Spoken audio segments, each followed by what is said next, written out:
Sir நீங்க இப்ப சொன்னீங்க தொழில் வந்து குற்றம், இவங்க வந்து காசு வாங்கிட்டு போறாங்க, அவங்க காசு கொடுக்குறாங்க அப்படின்னு சொன்னீங்க. ரெண்டுமே தொழில் தானே சார்? இல்ல, உச்ச நீதிமன்றம் சொன்னதை சரியான கோணத்தில் புரிந்து கொள்ளணும். பாலியல் தொழிலை ஒரு கூட்டாக சேர்ந்து நடத்துவது தான் வந்து சட்டப்படி குற்றம். ஒரு பெண் விருப்பப்பட்டு போறா, ஒரு ஆண் விருப்பப்பட்டு வரான் அப்படிங்கிறது சட்டப்படி தவறு கிடையாது. ஆனா இப்போ என்கிட்ட இத்தனை பெண்கள் வந்து அட்ஜஸ்ட்மெண்ட்டுக்கு அல்லது பாலியல் தொழிலுக்கு தயாராக இருக்கிறாங்க அப்படின்னு நான் வந்து விளம்பரம் பண்ணி மற்றவங்களுக்கு, மற்ற ஆண்களுக்கு எடுத்து சொல்லி, அந்த ஆண்கள் என்ன அதுக்காக பெண்கள் வேண்டி என்கிட்ட அப்ரோச் பண்றாங்கன்னா அது சட்டப்படி குற்றம். சார் அது வெளிப்படையா நடக்குது, இது வந்து வெளிப்படை இல்லாம மறைவா நடக்குது, ரெண்டுக்கும் வேற வித்தியாசமே இல்லையே சார்?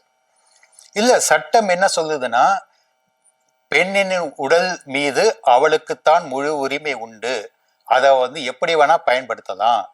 அவள் எனக்கு பணம் தேவைப்படுது, அதனால நான் பல ஆண்களோடு உடன்படுவேன் அப்படின்னு ஒரு பெண் முடிவெடுத்தா அது சட்டப்படி குற்றம் கிடையாது அப்படின்னு சொல்லும்போது அவகிட்ட ஒரு ஆண் பணம் கொடுத்து வர்றதும் வந்து சட்டப்படி குற்றம் கிடையாதுங்கிறது தான் சட்டத்தின் பார்வை.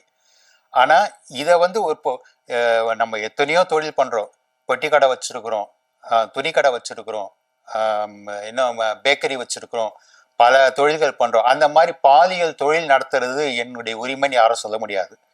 அதை வந்து என்னுடைய தொழிலாக நான் எடுத்து, நான் மட்டும் இல்லை, ஒரு ஆணா இருந்தாலும் சரி பெண்ணா இருந்தாலும் சரி, என்கிட்ட பல பெண்கள் இருக்கிறாங்க, பாலியல் தொழிலுக்கு பல பெண்கள் இருக்கிறாங்க அப்படின்னு எந்த விதத்திலேனும் வெளிப்படுத்தி விளம்பரப்படுத்தி கஸ்டமர்களை அழைத்து வருவதுங்கிறது சட்டப்படி குற்றம். ஏன்னா அது வந்து ஒரு அங்கீகரிக்கப்பட்ட தொழில் கிடையாது.